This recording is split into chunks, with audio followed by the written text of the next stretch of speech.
Right, well, we're two after. We've got a number of folks who've joined. Some more will join during the course. I know at least one person's going to join at the half hour. Let's begin the conversation. I'd like to welcome everybody to, I think this is our fifth session of Pick My Brain. Had to change my schedule around and rearrange this partly because of book-related issues, so I apologize for that. But I'm really pleased to introduce Lincoln Bleveans, who's now the head of the Energy and Sustainability Program at Stanford. And I'll tell those of you who are on the call. So back in the beginning, that's probably what, 8 or 9 months ago, Lincoln, huh?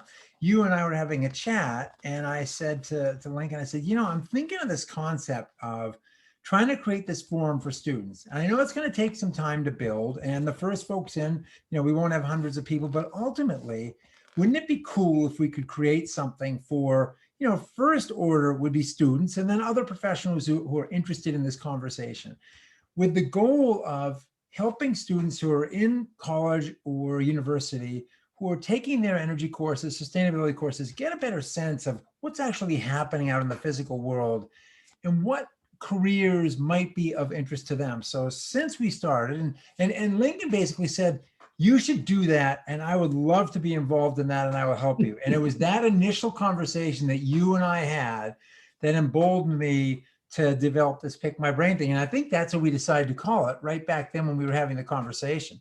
Yep. So since then, we've had like James Preedy from Hull Street, who talked about how power markets work. And we had Mark Kleingina, who talked about the Texas outage from a thermal energy perspective. And Peter Wygand was on last month talking about how do you break into, how do you interview, how to prepare for, how do you, put your resume together, et cetera, to get into this space. And he and I have been talking about building out the next docket of 6 speakers. So afterwards, I'm definitely going to reach out to those of you who are interested and figure out, okay, what SMEs and can we build it so that we can more formally set this up? And for example, if I'm stuck in a meeting on the first Friday of the month, someone else can pick up and be the host. I want this thing not to be encumbered by me. It needs to be bigger if it's going to go anywhere. So that's part of what we'll talk about. But today, what we want to have is an engaged conversation. Those of you who've been on before know that this thing is really fun when everybody jumps into the fray and asks the questions. And sometimes we have a prepared slideshow. With Lincoln and I, we just talked about, let's just get into the conversation, the dialogue. Lincoln comes from Burbank, Water and Power, now has been at Stanford for 4 months, so still drinking from the fire hose. Why don't we just take it away? If you can give us a little bit of a sense of your background, and then what was it, Lincoln, that said to you, oh, I want to go cause a lot of trouble for myself at Stanford and do something different that's going to be really challenging? Like, what was that internal dialogue? So your background, and then what led you to where you are now, and then what does that look like? Sure. Well, first of all, thanks everybody for joining. This is a lot of fun, and as Peter said, fire away, fire at will with the questions. So my name is Lincoln Bleveans. I am an unlikely energy person. I'll start with that. If you had told me back in the 1980s when I was in college that I was going to be in the energy business, I would have looked at you like you had 2, if not 3 heads. I was a foreign language major, a total liberal arts person, ended up going to law school, although I never practiced. But I fell in love with the energy business kind of by chance. Back in the 90s, when everybody was doing independent power project development in emerging market countries. And I was able to go all over the world and use my language skills and do some really cool projects in Asia, in Central America, worked on a lot of stuff, North Africa, the Middle East, South America, Central America, you name it. Despite the fact that when I got into it, I really had never knowingly seen a power plant before in my life. So I dove right into the deep end, which is my first piece of career advice. If you have a chance to dive into the deep end, go ahead and dive. You'll figure it out. But from there,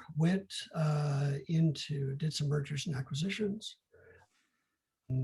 of power plants and energy companies, was in private equity for a while, played around with venture capital a tiny bit, had my own startup, which unfortunately ran headlong into the Great Recession and the Arab Spring. And my business was based in North Africa and the Middle East. So the Arab Spring was a big buzzsaw for my ambitions. And then finally ended up about 9 years ago at Burbank Water and Power. I moved from suburban New York to suburban Los Angeles and jumped into Burbank, running power supply for them.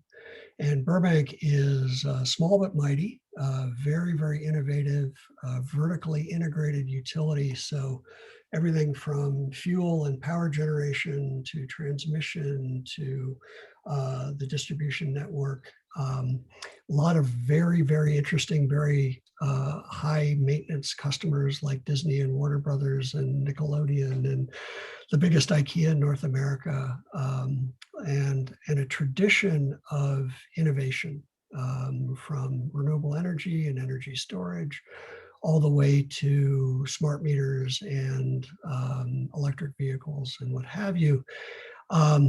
Along the way, working in California in particular, sustainability is increasingly impossible to disconnect from energy and impossible to disconnect from water. And so, and this is a big theme for me, you start measuring yourself not just in dollars, but also in greenhouse gases and also in social impact and environmental impact. You start looking at the world as we do in California through a whole lot of different lenses. More than just dollars are still hugely important, but more than just dollars. And so when Stanford called out of the blue about October of last year, and they said, hey, we've got this really cool job. It is electric and thermal and all sorts of different water and building energy management and building automation. And by the way, you'll also run the Office of Sustainability. I saw this whole twisty, windy road, crazy career, all these elements that really come together in a way that is really fascinating. And of course, it's Stanford. Not only are you at one of the premier research institutions in the world, one of the most progressive institutions in the world, but also in the beating heart of global innovation in Silicon Valley. And, I'd like to say, I had a full head of hair at one point. It's not like it's all burned off in the last 4 months working at Stanford, but if I did have hair, it would have burned off because it has just been, it's been a rocket ride. And the stuff that we're doing is just, all across those areas that I mentioned and interconnected between those areas that I mentioned. Simply astounding. Just wonderful, wonderful work. So what are if someone had to say, okay, boil it down, the three main thrusts of what you're working on right now, Lincoln, what are what would those pillars be if you would? There are three big pillars right now that we're working on. One is reliability and resilience from an electrical standpoint. You can think of Stanford kind of as one big data center in that we have loads, for example, on the research side, electrical loads, electric customers for whom the power simply can't go out and for whom the thermal energy simply can't stop. And yet we are entirely dependent on the California grid for that. And so whether it is a wildfire or a heat storm or an earthquake, we have reliability and resilience needs that a data center is a great equivalent. At the same time, California is in a very tough spot right now in terms of keeping its grid reliable and resilient. And we have a whole lot of environmental drivers like pollution like greenhouse gases that really make the usual solutions difficult. Like, okay, we'll just throw in a gas turbine, we'll throw in a reciprocating engine. Those things in a California context are extremely difficult to do. So that's number one, reliability and resilience on from an electrical standpoint. Number two is water.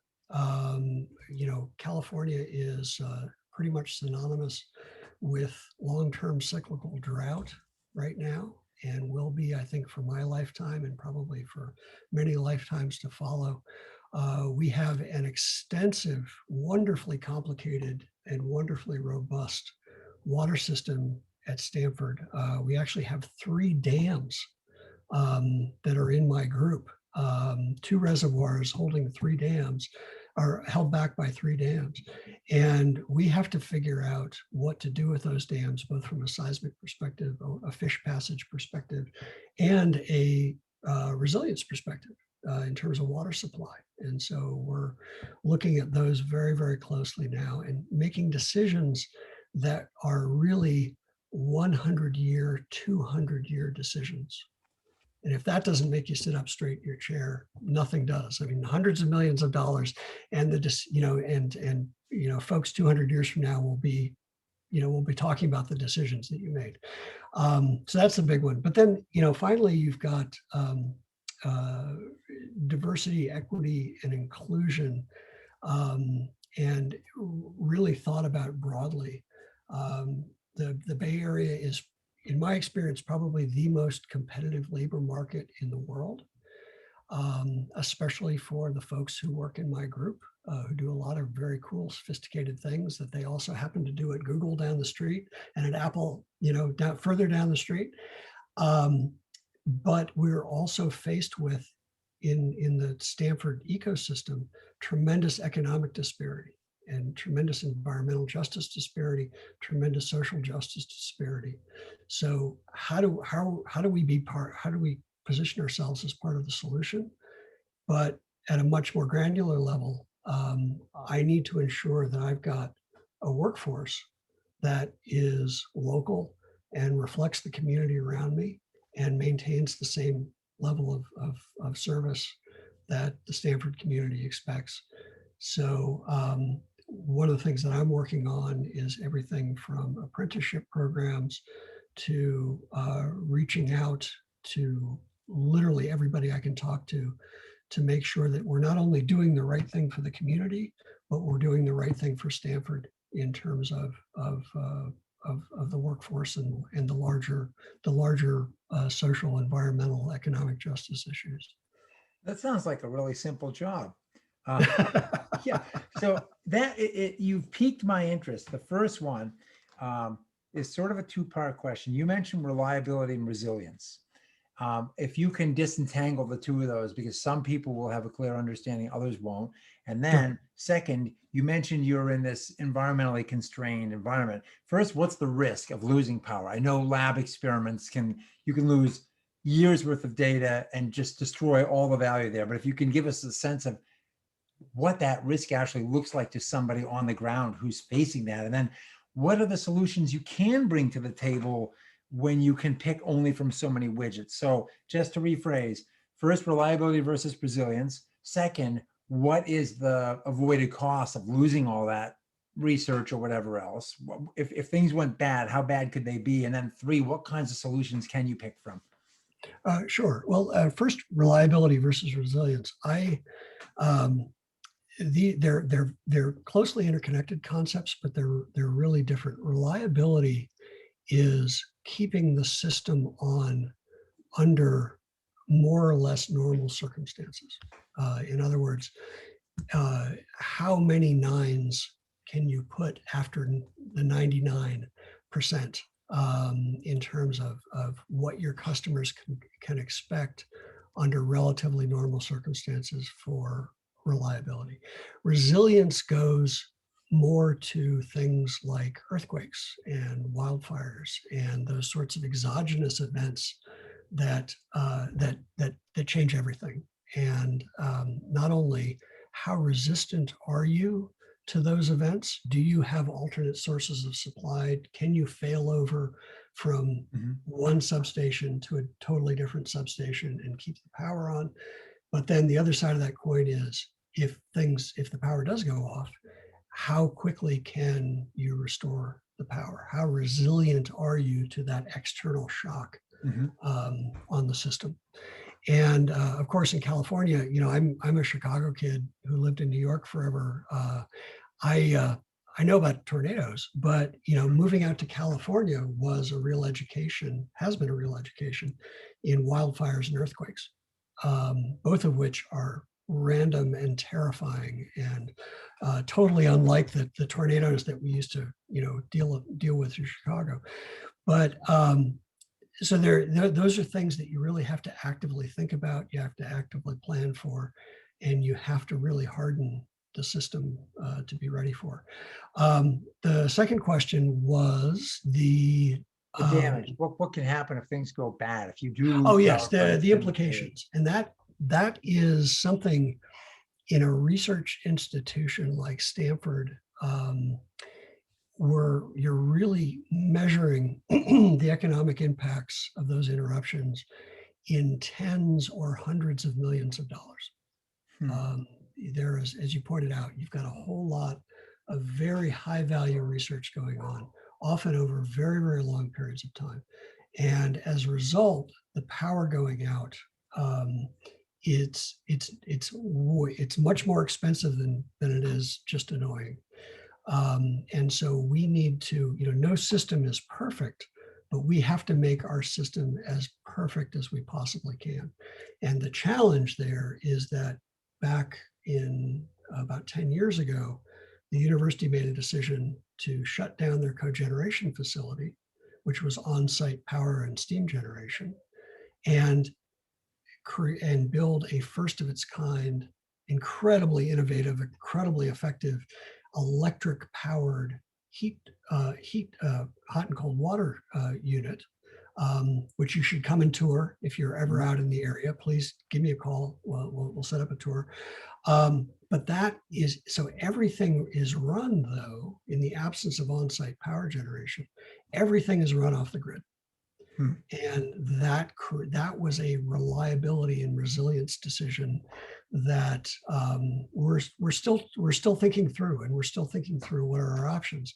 So when you look at those options, I'm going to give you a very incomplete answer because I am right in the heart of trying to figure this out. I made the data center analogy, and that's actually where I'm looking for some very advanced thinking. And if anybody's got great ideas on this, I would love to talk to you. But I look at this and I think, okay, it would be very, very hard to put fossil fuel generation there at a size that is big enough to run a campus, or at least the critical loads on the campus. And there's a side question there. How do you identify and separate the really critical loads from the less critical loads at almost like a room to room level in a building, which is something that we're trying to attack from the other end. But so, we're looking at geothermal is one possibility. We've looked at batteries, but in order to do that, first of all, it would be eye-wateringly expensive, but it would also, from a real estate perspective, we would literally have batteries everywhere. It would be, Stanford University of batteries from a real estate perspective. And batteries only last for a certain amount of time, and then you gotta, they're not energy production devices. They're just sources of energy over a certain amount of time. So that's, and then, you can look at Southern California. Edison has done some interesting things down here in Southern California where you put a small gas turbine with a battery. That may be an interim solution, but you're still looking at circumstances where you've got to fuel the machine with fossil fuels, at least for the time being. So then you start thinking, okay, can I use biomethane? Can I somehow make and store and use green hydrogen over time? I wish I had a better answer for that. Yeah. We're really at the stage of asking the question as opposed to really having a good answer for it. No, I think that's great because it illuminates the specific challenges in the box you're stuck in.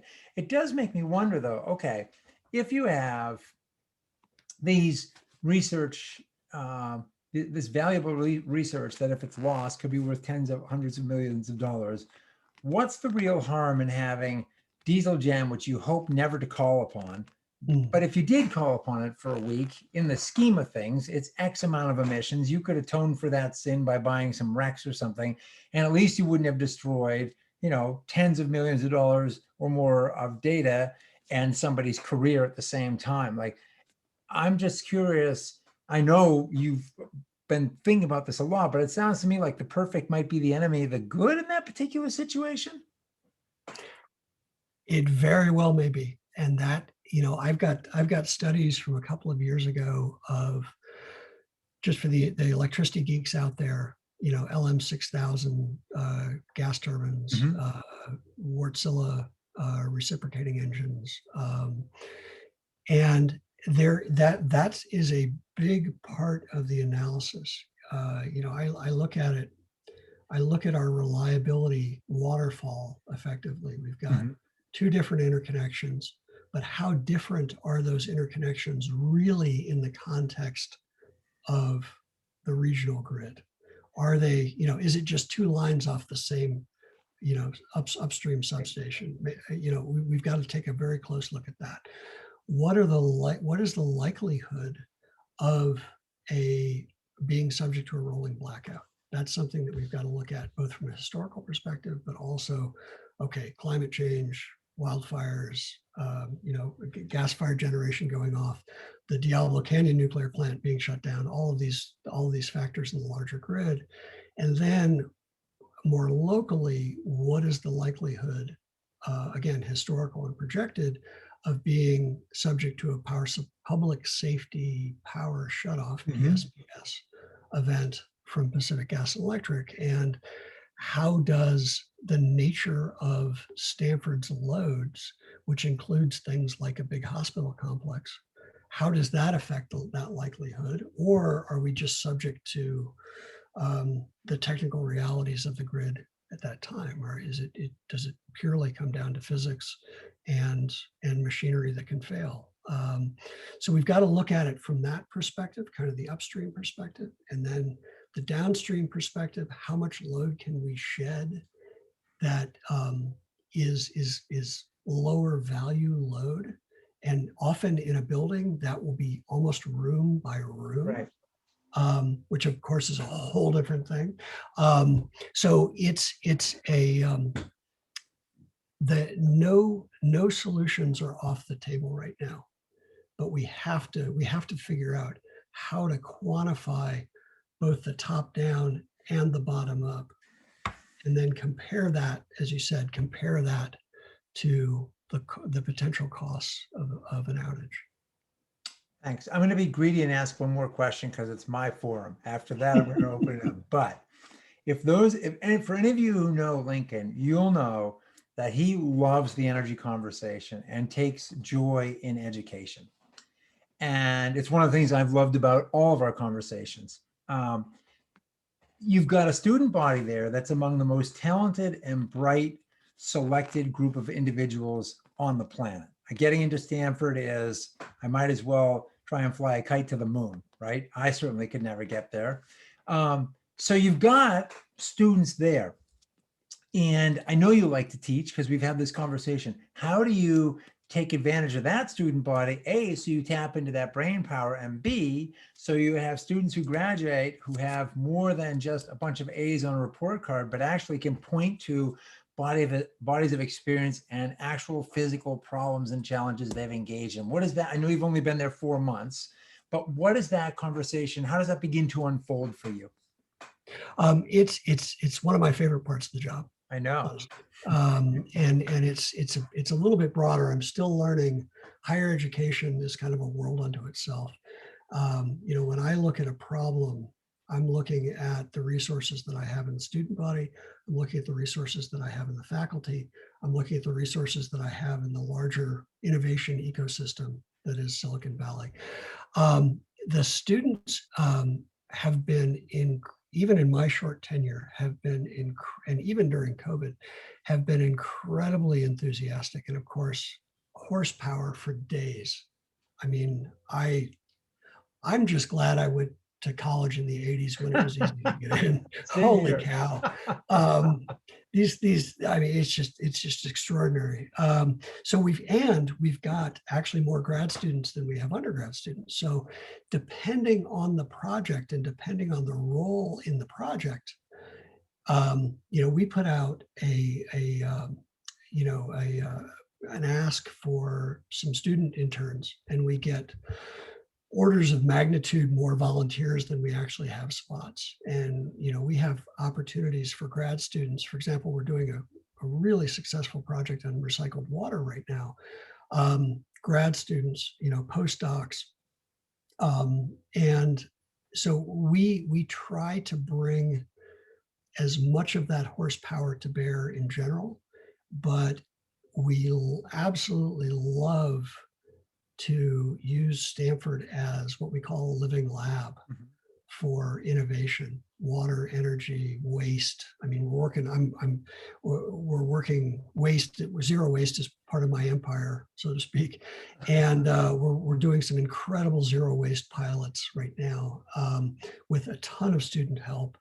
And so that's something that we're really focused on, is bringing the student body into, not just into the conversation, but really, rolling up the sleeves and let's get to work on.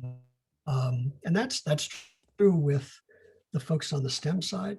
That's true with the folks on the business side, business school side. That's true with the law school. And literally across the campus, we have opportunities, and it's really up to us to always ask the question, how can we get the students involved in this? That's a big deal for us. Yeah, excellent. I thought your answer was going to hew along those lines. Who out there has got a question? I know there's one on geothermal we'll probably dig into.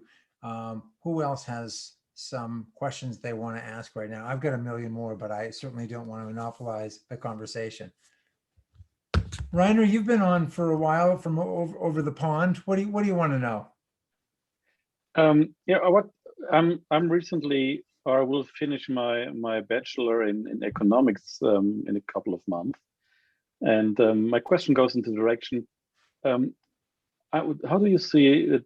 I feel the technology we have to use is quite there. So you have storage, you have different kinds of renewable energy production, and so on. But what I always hear in Switzerland is that, okay, this project is not financial sustainable, so it doesn't deliver value, like financial value.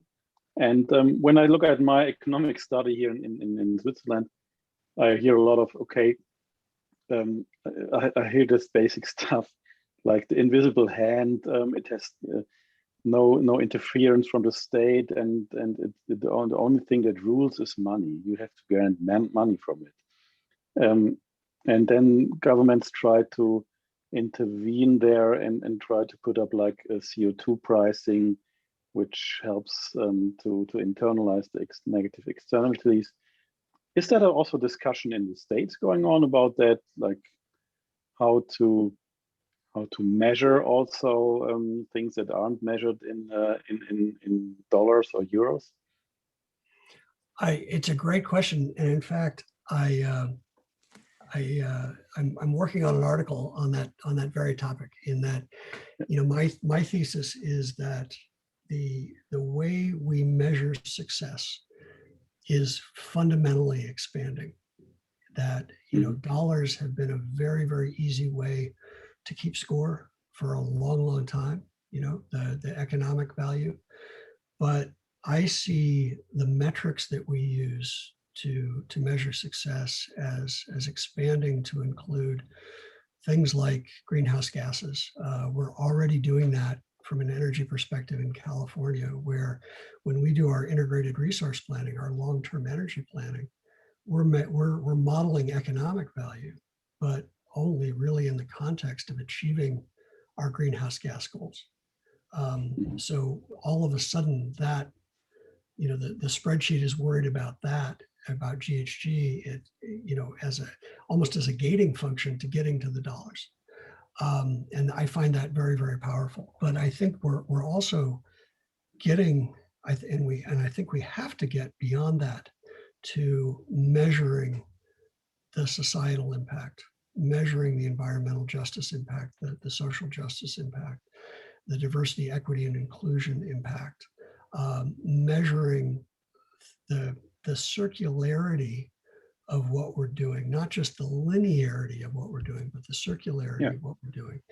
And I honestly think we are at the, I'm spoiling my article, but I think we're at the beginning of a rethink as a society. I think COVID, you know, has probably helped that along more than we know.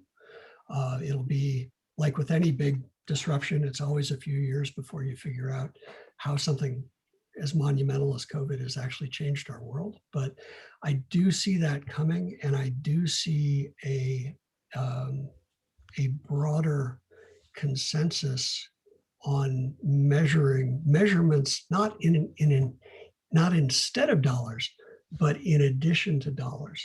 And I think you see this, you know, from a theoretical perspective, but you also see it, for example, in the stock markets in the US, where the Securities and Exchange Commission is trying to finalize environmental reporting rules for listed companies. This is a way that it gets baked in. That said, it's going to be like anything that we humans do. It's going to be start, stop. It's going to be 2 steps forward, 1 step back. But I really do, I feel directionally that that's where we're headed. And so when we look at something that may or may not pencil out from a purely economic standpoint, I think you're already seeing companies like Facebook and Google, just to mention a couple of our neighbors here, who are saying, yes, but it needs to check these other boxes too. And because it checks those other boxes, the economics are an input, but they're not a decision anymore. So I see that as kind of a macro trend going forward. Looking forward to your article. It's very Thank you. Perhaps when that comes out, you can share it with the listserv on this on the Pick My Brain. Sure.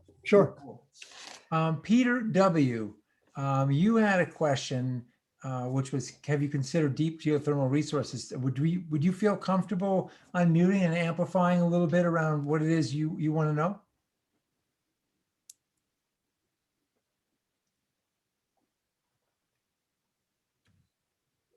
Okay.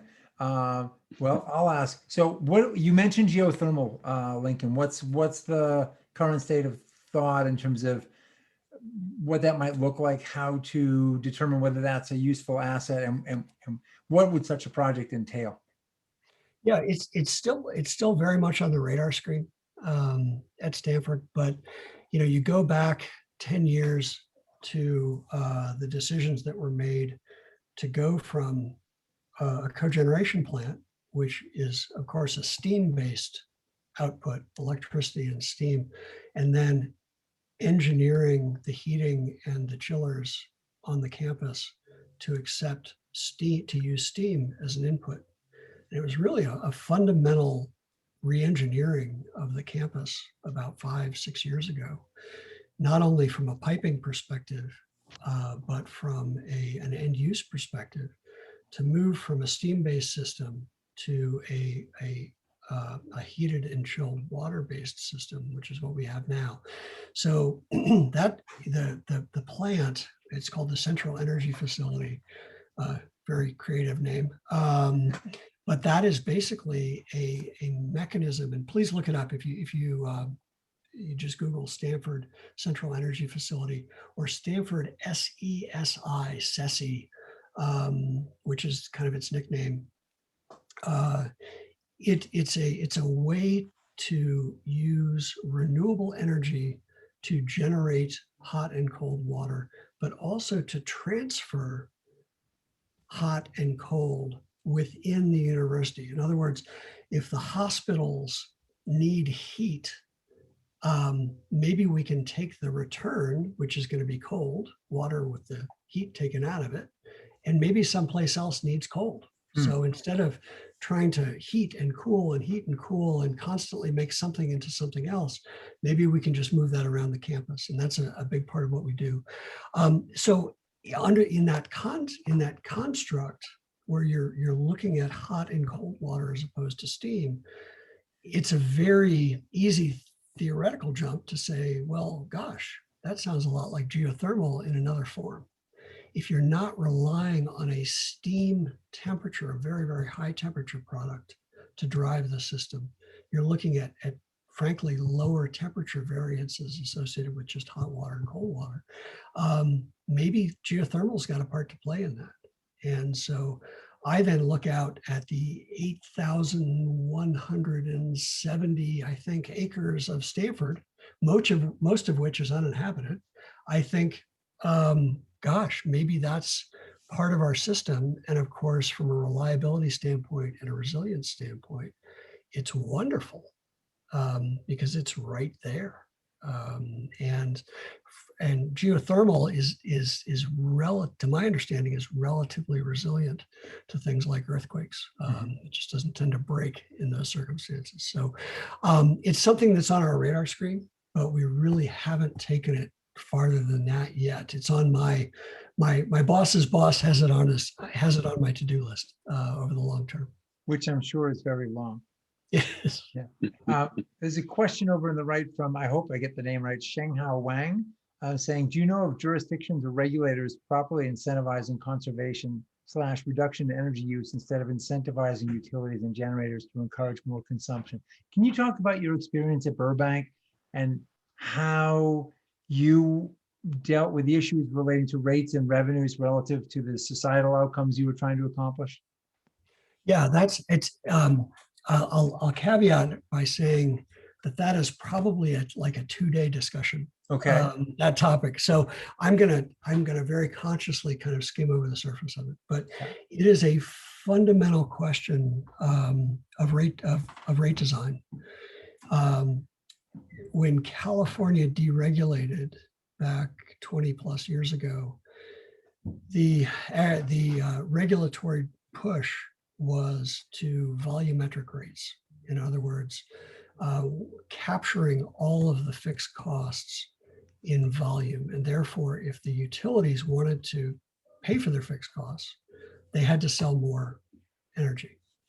And of course and then they had these conservation mandates, which were like, wait a minute, especially for the investor-owned utilities who had shareholders, I make money by selling more, and yet I'm mandated to try to spend all this other money trying to sell less. So you had this very, very weird situation that could only happen in a rate-regulated utility. Completely opposite incentives. And one of the things that we've been trying to do over the last 20 years, especially with the rise of rooftop solar, is untangle those tangled incentives such that, for example, if you have rooftop solar and you're actually cutting into reducing your electric consumption, that you're not being subsidized by somebody who doesn't have rooftop solar. By the same token, if you can effectively reduce your electric consumption through energy efficiency and conservation, you're not being dinged on the cost structure of the system that is providing you that electricity is not irreparably harmed by that. And thus, you're being subsidized by somebody else. So it's like I said, it's probably a 2-day conversation, but these are the sorts of really wonky things and Peter knows this, that we get in that end up really moving the needle. Yeah, they in the matter. energy industry. Yeah. And you've got to, and this, I guess, my career advice number 2, put a little flash up on the screen here, that it's very difficult to be an inch deep in this business. You've got to be really deep on something.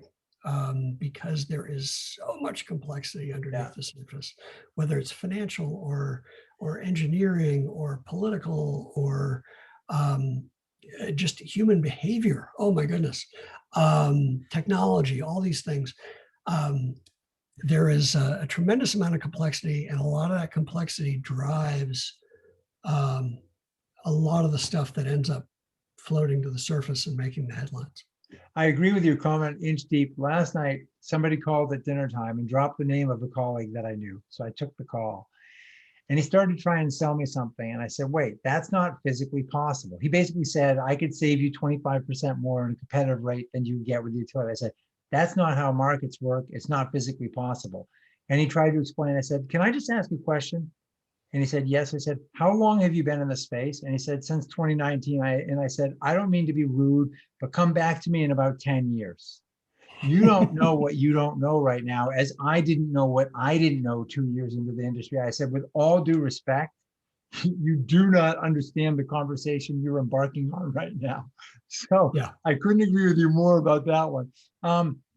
One more thing, Shanghai, there are markets that are where utilities are, the rates are decoupled, essentially where you are not compensated as a utility for volumetric sales. You can be compensated for other outcomes. And New York has the Reforming Energy Vision model, in which they're trying to set up the utilities to be DSPs, distribution service providers, where they actually make incentives in energy efficiency and customers' behavior changing, like heating water at the right time rather than during peak demand, putting batteries in certain places so that they don't have to build out massive new infrastructure, with the best case being a $1.2 billion substation and feeder line that would have had to build in Brooklyn and Queens and New York.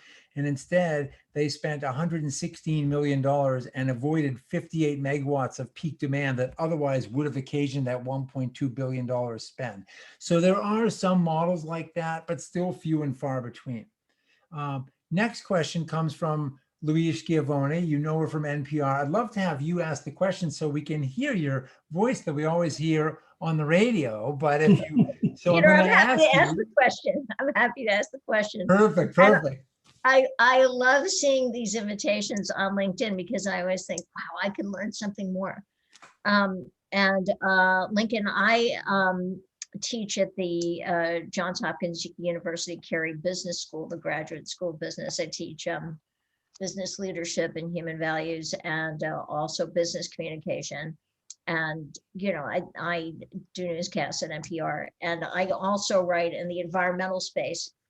So I had 2 questions. One is, what is your opinion on all the buzz among Scotch whiskey makers that they're switching their industry to hydrogen? Like, I have in mind one Scotch whiskey maker who had gone from fossil fuels to building an anaerobic digestion system where they generated a great deal of biomass and steam energy, and now they're switching to hydrogen. I mean, but the goal is to do it industry wide in Scotland. I'm sort of interested in this because because I also write about the Scotch whiskey business. And then I had a second question, which is not related to Scotland. Just in general, if you had a view about the carbon credit system. So anyway, it doesn't have to be extremely deep. I'm just sort of skimming the surface here. It's good because actually Lincoln wrote a really interesting paper about hydrogen and power plants. So he's well equipped to discuss the concept. Great. And I just finished all 6 seasons of Outlander. So I'm very acquainted with Scotland. Cheers. But no, it's I can't speak to the technical side of it, but I can tell you that at the micro level, I think I'm always a big fan of those sorts of waste to energy solutions. I find that, I mean, just to be really basic, human beings are incredibly good at a couple of things. One of them is making waste. And so to the extent that, we can use something that we create as a waste product for energy, I find all sorts of ancillary benefits to that, even if it is more expensive per kilowatt hour, per megawatt hour. The other part of it that's really interesting to me, I had actually not heard that, but Scotland is and the north of England are very far ahead in terms of building a hydrogen economy in general. You look at the Netherlands, right, northern Netherlands in particular, right across the water, and then you go over to Scotland and the north of England. Really, really ambitious moves on building not just hydrogen, but a real hydrogen economy.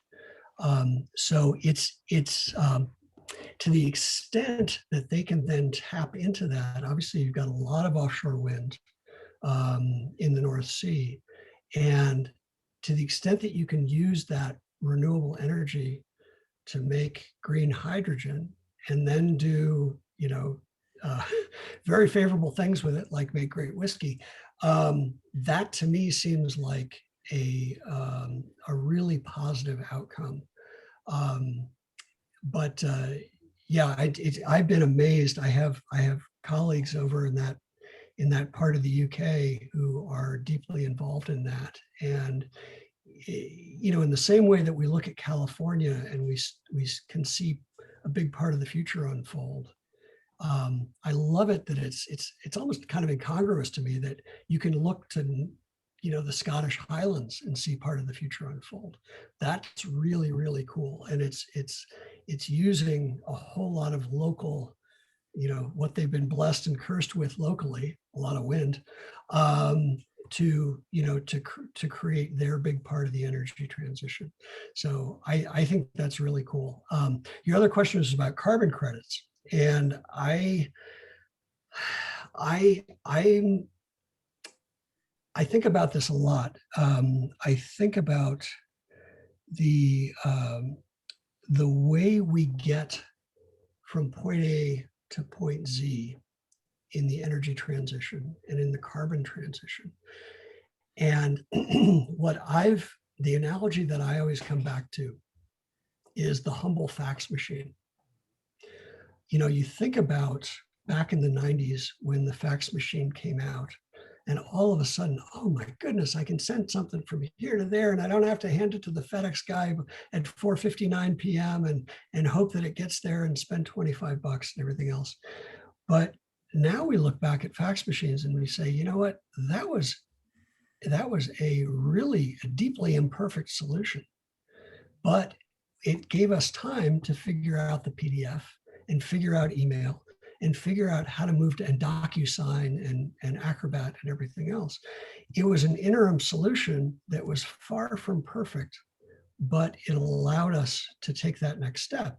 And if we had tried to jump from FedEx to email and scanning, I don't think we would have gotten there.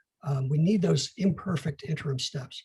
And so that's a long-winded analogy to go from there to things like renewable energy credits and things like greenhouse gas credits and things like NOx and SOx, credits and that we've had under programs like Reclaim in California.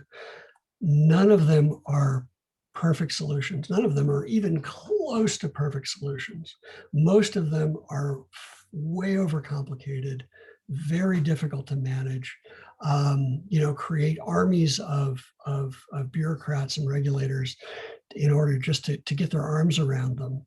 But I see them as those fax machines. I see them as those interim steps that are as perfect as we can make it now and set us up for that next step closer to perfect.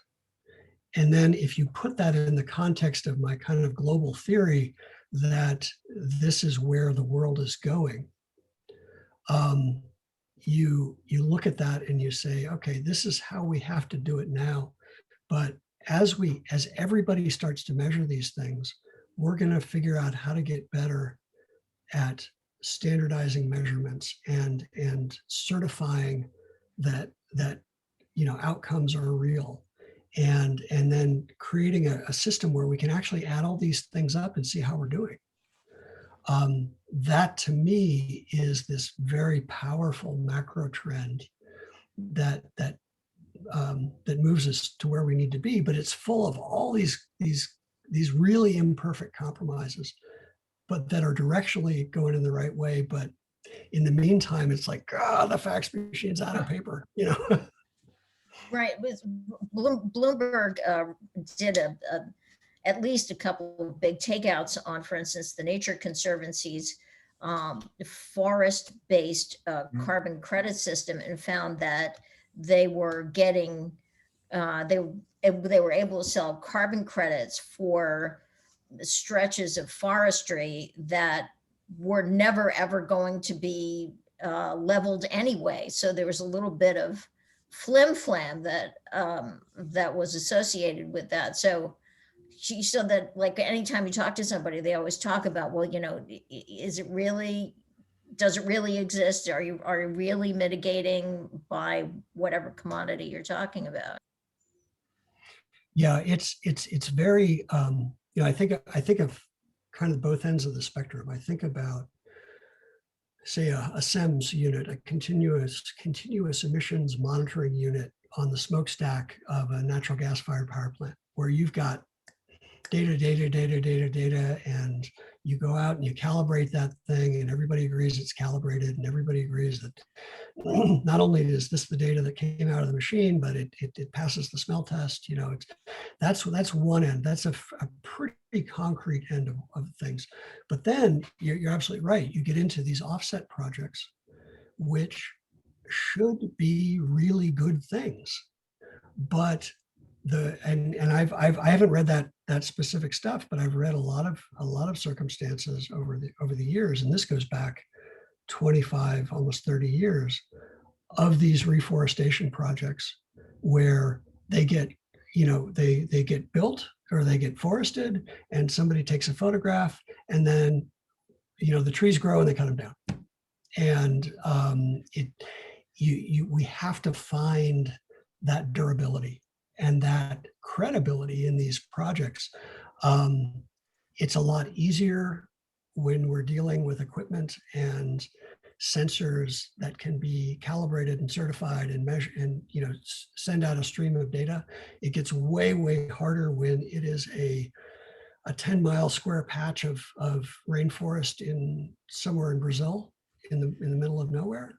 But frankly, I'm going a little bit more global here. We've got to get all that right.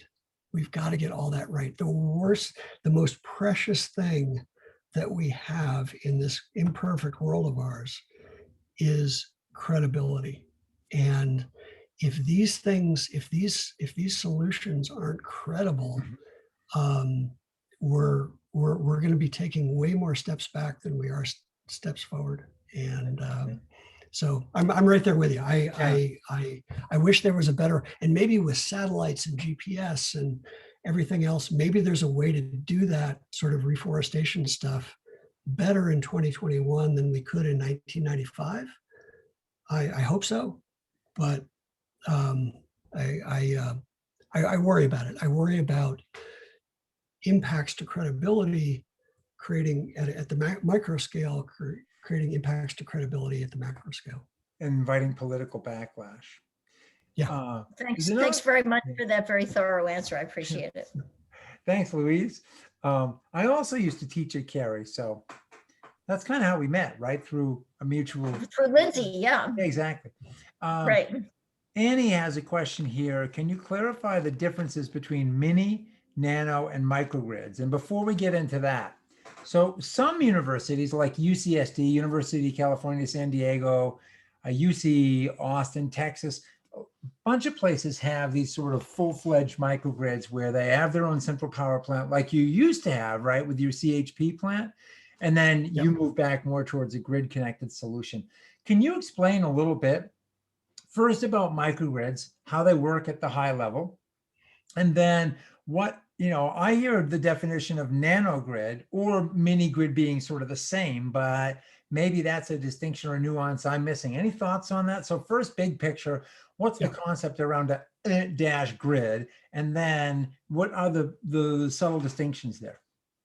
Yeah, I think, the easiest way to think about, and I'll just use the word microgrid as a generic, no matter whether it's, 100 square miles or 10 square miles or 1 square mile, you're really thinking of yourself as an island. You're thinking, think about, Bermuda sitting out there in the North Atlantic. Maybe you have a connection to a larger system, but you're really thinking of your electrical needs as an island. So how can I match up the electrical needs of whatever whatever my facility is with electrical generation and distribution within that same footprint? And the idea there being control and, under a lot of circumstances, resilience. I'm not counting on the California grid, for example, not to have rolling blackouts if it is super, super hot in Southern California. Maybe I'm in Northern California, but maybe the rolling blackouts get sent my way too. I'm not relying on a forest fire that is so far away I can't even see, or I'm not worried about a forest fire that's so far away I can't even see, to take out a circuit, which takes out another circuit, and all of a sudden I'm dark. So it's a sense of local control over that power production. Often you'll be interconnected with a larger grid. So maybe the microgrid aspect is really backup. And maybe you're relying on the larger grid day in, day out until maybe that fails, and then you island off, and then you're responsible for your own. The other side of that, of course, is that you are responsible for your own electricity. So if you've just got solar panels for generation and it's a cloudy day, you've made a decision not to have power right then. Or if you've got 4 hours worth of batteries and it's hour 5 and it's a cloudy day, or you're already using all your solar generation just to keep the lights on in real time, you don't have any extra to store, you've decided on an outage there. So that's kind of the macro idea. And when it comes to the power generation, historically, it has been things like natural gas fired turbines or reciprocating engines running on diesel or something like that. Reciprocating being like an automotive engine or a truck engine with pistons that go up and down. But what we're looking at now in this brave new world of sustainability and climate change is, how do we do that with solar and batteries, and what sort of compromises are we making from a reliability standpoint and from a cost standpoint in order to do that? And that is a different question for everybody. If you've got a hospital to run, you're probably not going to rely on solar panels and a certain amount of batteries. That's probably not going to pass muster with your management. It's probably not going to pass muster with your regulators either. So that's microgrids generically. I honestly don't know if there in fact are definitions of smaller, from micro to nano to Mini. I don't know. Yeah. I think that's the issue I was having too with that. The one distinction I've heard is microgrid is multiple end uses, right? So it's more of a campus thing, and a nanogrid, for example, could be a police or a fire station. Classic example, Northern California, with these power outages, they might have 3 days worth of diesel. that alone would be, if it could island off and supply itself, a nanogrid. Now what they're doing is they're adding solar and batteries to extend the life of the diesel for, say, 5 or 6 days, because they're adding those renewable assets as well. But the idea would be nanogrids are just a house, for example, with solar on the rooftop and a Tesla Powerwall in the garage. And coming soon to a highway near you, that Ford F-150 Lightning with 110 kilowatt hours for the 210-mile range, 150 kWh for the 300-mile range, can power the average home for between 3 and 5 days. That also would constitute a nanogrid if that car is hooked up to the house and is hermetically sealed from the grid, but still operating. But I have not heard a distinction between, say, a mini grid and a nano. Yeah, I would agree with that. And I, having right before I moved from New York to California, literally the day before, our power came back on in the New York suburbs after Superstorm Sandy. So I literally packed all of my worldly goods in my car and drove west with the gasoline that I had left, because the only way to charge your cell phone for the 6 days that we were out was by turning on your car and burning gasoline and plugging in your phone. And so I had the very odd situation of having a certain amount of gasoline left. Of course, so many of the coastal gas stations were out of gas. So I had to get far enough west, and I succeeded, but I had to get far enough west with the little gas that I had. I've never driven so economically in my entire life. But I thought of the example that Peter gave, which was if we had gone through Sandy with an F1, an electric F1, fully charged F1, right? Yeah. in the driveway. Wow, that would have been a complete game changer. And I also think about my neighbor who had a diesel generator, electric gas generator, I guess. And yeah, his light stayed on, but the racket was unbelievable, and God knows what it cost him. But I think about Sandy. My very visceral experience with Sandy in Pauling, New York, little tiny place. Look it up.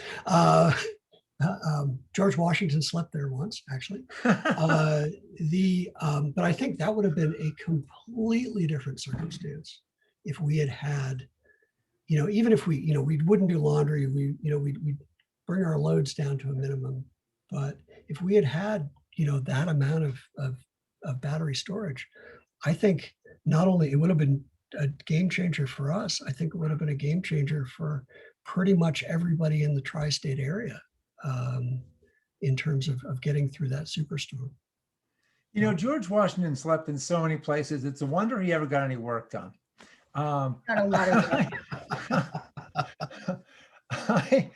to add value to the conversation, somebody asks, where do you see the main channel of energy source for EV charge stations in the coming years? And I was on a conversation this morning where somebody said, you're going to have these huge batteries as intermediaries between the grid and charging stations, because you're going to have already ABB, for example, has 350 kW chargers, which is the average size. A large grocery store draws 350 kW.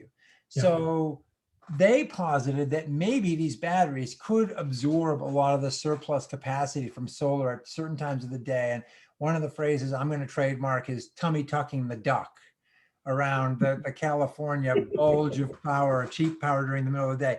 Do you see, for example, Lincoln, the possibility that in places that are solar or renewable saturated, we could have the intermediary of large batteries sitting between the chargers and the grid? I do from the perspective of physics. One of the things that we're seeing out here in California is negative electricity pricing in the middle of the day, because there is so much solar, and frankly, I think we're just at the beginning of that. I think we're just at the beginning of negative pricing and the extent of negative pricing, the depth of negative pricing. That because solar is coming on faster than anybody could have ever imagined. PPA prices are coming up a little, but I think that's short term. Can you explain PPA? Oh, sure. I'm sorry. Thank you. Power purchase agreement. So the 20, 25-year agreements that utilities and companies sign with power projects to provide, basically, you power project generate it, and we utility or company or what have you will buy it for 25 years, and therefore you can get it financed, and the cost of electricity is reasonable. So I see my biggest concerns are twofold, and economics and ingenuity will take care of these. But my biggest concerns are twofold. One is that batteries, in the scheme of things, are still really expensive. And because they're not generators, whatever you spend on storage, a battery, is additive to the price of electricity. And that spins out, it's one thing to say, oh, it'll be slightly more expensive, but as we electrify as a society, as we push everybody into electric vehicles, I see a real danger that electric prices end up becoming a very regressive tax. That to the extent that somebody who is less affluent has to have an electric car, and they have to have that electric car to drive to their 1, 2, or maybe 3 jobs. This is the reality for a lot of people in America, that we can't just add costs to electricity, because it becomes incredibly damaging to those economically, to those who can afford it the least. There's NPR did a piece a couple of years ago about how 1 in 5 Americans, I'm going to get this mostly right, 1 in 5 Americans struggles to pay their electricity, or 1 in 4 struggles to pay their electricity bill every month, and 1 in 5 makes choices between electricity and food, and electricity and healthcare. That's our reality. It's not Silicon Valley. It's not, it's not Lincoln, Massachusetts. This is our reality. Is a very tenuous economic relationship with electricity already. And if we make that regressive through electrification and higher energy prices, that is not an outcome I want to see happen. And I apologize for going down that rabbit hole. I get up on my soapbox. But the other part of this is that we really haven't focused on enough is the life cycle global environmental impacts of batteries. Battery technology as currently situated, and recycling technology as currently situated. And that's where I think ingenuity will get us past it, but we have to apply the ingenuity. When you look at the front end environmental and social impacts of a lithium ion battery, and then you look at the back end social and environmental impacts of a lithium ion battery, it's staggering. It's awful. Cobalt from the Congo, other rare earth metals from China, the mining, the processing. Then what do you do with all this stuff when it's at end of life? My concern, I'm just old enough to remember the age of when nuclear was going to solve all our problems, except for those nasty externalities that everybody assumed we'd just figure out as we went.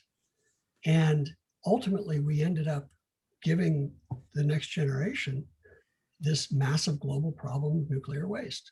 And I am very concerned that in our rush to do the right thing, solar panels, wind turbines, batteries, all of these things, we are creating environmental and social and ultimately economic externalities, consequences that future generations are going to have to deal with.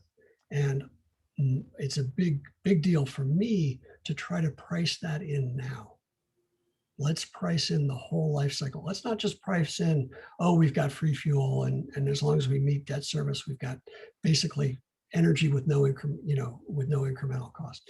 We've got to deal with this stuff now and figure out the circularity. Yeah, I mean, there is some heartening news on that. Like Redwood, for example, Straubel, the ex-Tesla guy, he's now creating a pretty solid recycling company for batteries for Tesla, and then Li-Cycle's another one. It's a small percentage to be sure, but I read some pretty heartening information this morning that the raw materials are going to be so valuable that that ecosystem will develop pretty quickly. And some companies like POSCO are saying recycling might be our sole source of lithium and cobalt and so on in the future. And Tesla is talking about recycling as the mine mouth, one of the mine mouths for its factory. But there is also the possibility, I was reading a bunch on this the other day, that the batteries could be coming out of the cars, and up to 90% of them, according to one study for Europe, could be utilized for up to 10 years in the power grid in second life applications. Now they have to be repurposed and checked out and all that stuff, but I think your point's well taken. The other thing I read this week is solar panels are getting 0.5% more efficient every year. And they also degrade between 0.5% and 1% every year. So there is a likelihood that 10-year-old projects, 15-year-old projects, they might start ripping those panels out now and retrofitting them and accelerating the waste stream that we're not equipped to deal with for all those panels that have selenium and cadmium and other stuff inside of them as well. So yeah, we're going to have to get a jump on this sooner rather than later, or we risk creating a black eye for the industry, which will slow down this necessary conversion to sustainability. So I think you're absolutely spot on. Speaking of those questions and risk, what about fire?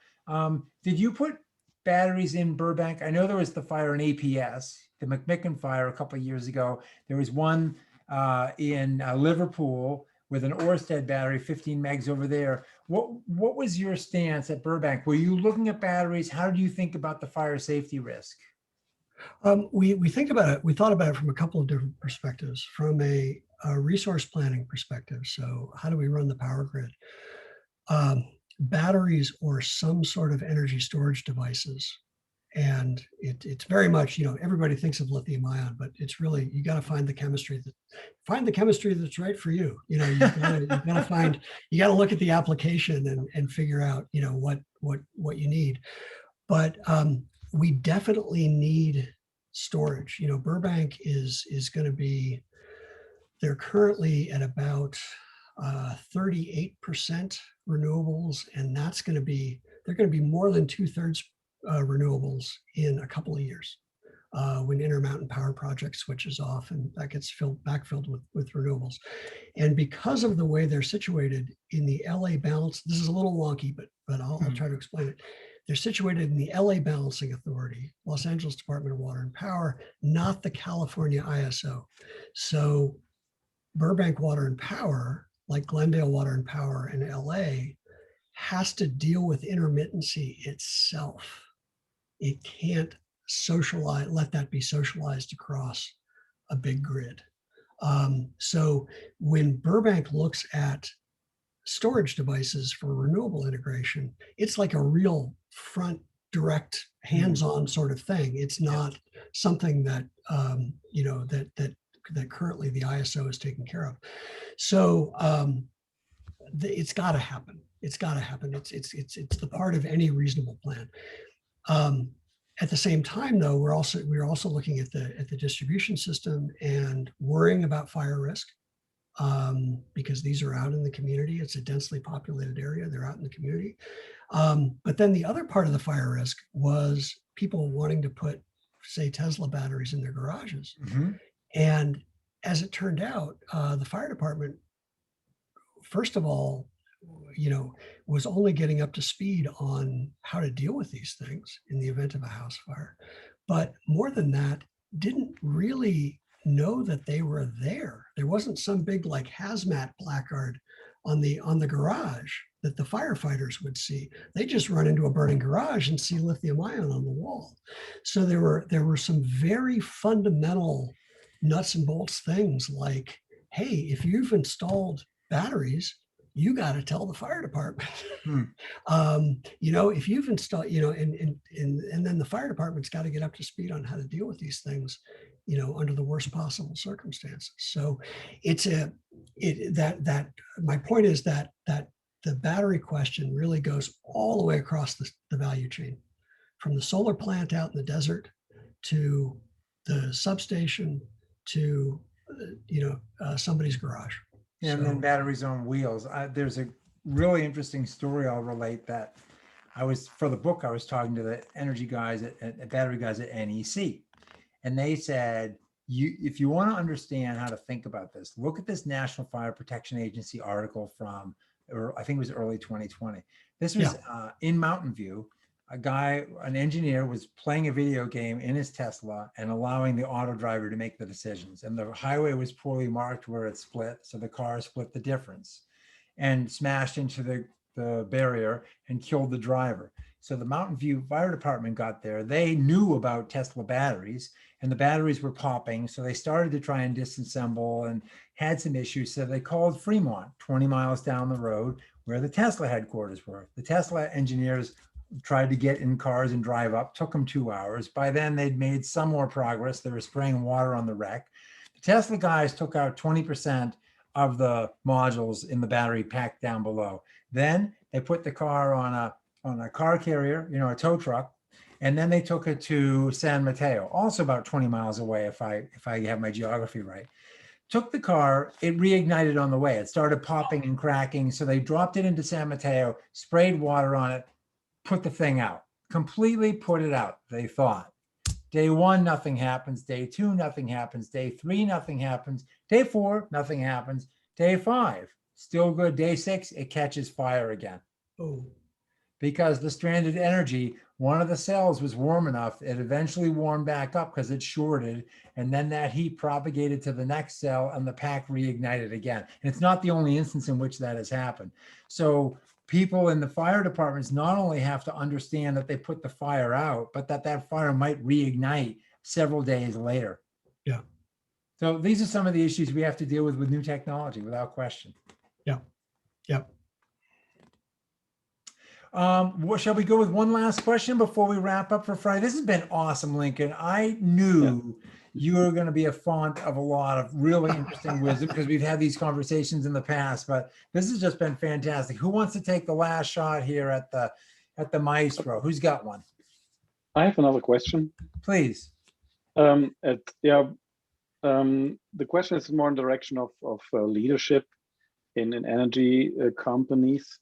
When I look at those companies, mostly in Europe, I know those leaders there are mostly not so very inspired. They're only looking at the incentives they got from government to do something. And what is it also part of your teachings that develops people in that direction, taking leadership because they know it's the right thing to do, because it's not, perhaps in the first place, not economically well, but how do you take care of that, creating those leaders going in the right direction? That is a wonderful question. It's and we could spend a long time, peeling down the onion on that. But I think it starts with the fact that the traditional utility business model, which is pretty standard around the world, really, is a zero upside, all downside model. And that actually makes a lot of sense because, we're all energy geeks on the call here, but I think of like my mother-in-law, and I think, the only time she thinks about electricity is when the power goes out. And so it's a pure downside model. And that's how the entire regulatory structure has been built.